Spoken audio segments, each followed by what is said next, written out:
கண்மலையின் மேல் உனக்கு முன்பாக நிற்கிறேன்றாரு, கண்மலை அடின்றாரு. அப்படின்னா என்ன அர்த்தம்? நான் அந்த அடியை வாங்கிக்கிறேன்றார். அந்த நியாய தீர்ப்பு என் மேலே உழட்டுன்றார். அப்போதான் அவங்க பிழைக்கலாம். கண்மலைக்கு வலிக்கலைங்க, அது வெறும் அடையாளம் தான். அதனுடைய உண்மையான நிறைவேறுதல் ஆக்சுவலாக எங்கே நடக்குது? கண்மலையின் மேலே அவர் வந்து நின்று அடி வாங்கிறது போல இயேசுவே, அவனுங்க குற்றவாளி கூண்டுக்குள்ள இயேசுவை ஏற்றல, இயேசுவே அந்த கூண்டில் ஏறினார். அவனுக்கு முன்பாக கை கட்டி நின்னார்.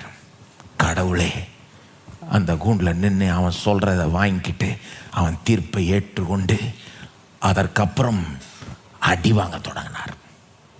இது தேவனே திட்டம் பண்ண ஒரு காரியம்.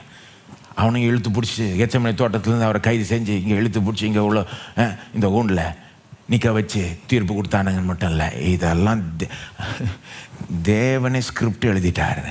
எழுதியிருக்கிறபடியே நடந்தது.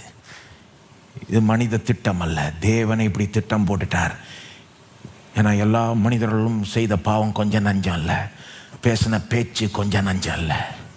மனுஷனுடைய திமிருக்கும் துணிச்சலுக்கும் சில நேரம் எல்லையே இல்லை. ஒன்று மனிதர்கள் சாகணும், அடிக்கப்படணும், இல்லைன்னா கடவுளே அந்த அடியை வாங்கிக்கணும். அந்த நியாய தீர்ப்பை அவரே உறிஞ்சிக்கணும், அவரை ஏற்றுக்கொள்ளணும். சிலுவையில் அதுதான் நடக்குது.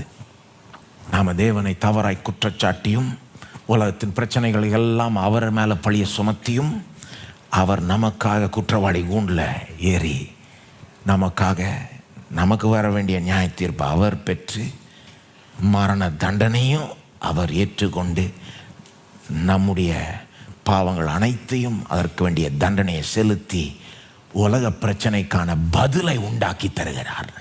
எல்லாம் சொல்கிறாங்க இன்றைக்கி, எல்லாம் பிரச்சனைக்கு இவர் தானே காரணம், பிரச்சனைக்கு இவர்.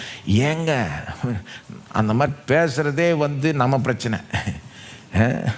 ஆனால் அந்த பாவம் மட்டும் இல்லாமல் எல்லா பாவத்தையும் ஏற்றுக்கொள்கிறதுக்கு எனக்காக அந்த கூண்டில் பூந்து எனக்காக குற்றவாளி என்ற அந்த தீர்ப்பை அவர் ஏற்றுக்கொண்டார்.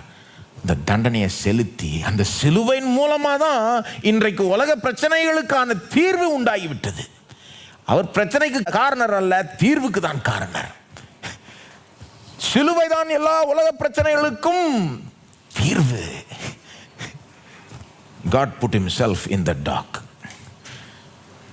இயேசுவே, தேவனே நமக்காக குற்றவாளி என்ற தீர்ப்பை ஏற்றுக்கொள்கிறார், நமக்காக பாடுபடுகிறார். அப்போதான் நாம் பிழைக்க முடியும், நாம் ஆசீர்வதிக்கப்பட முடியும்.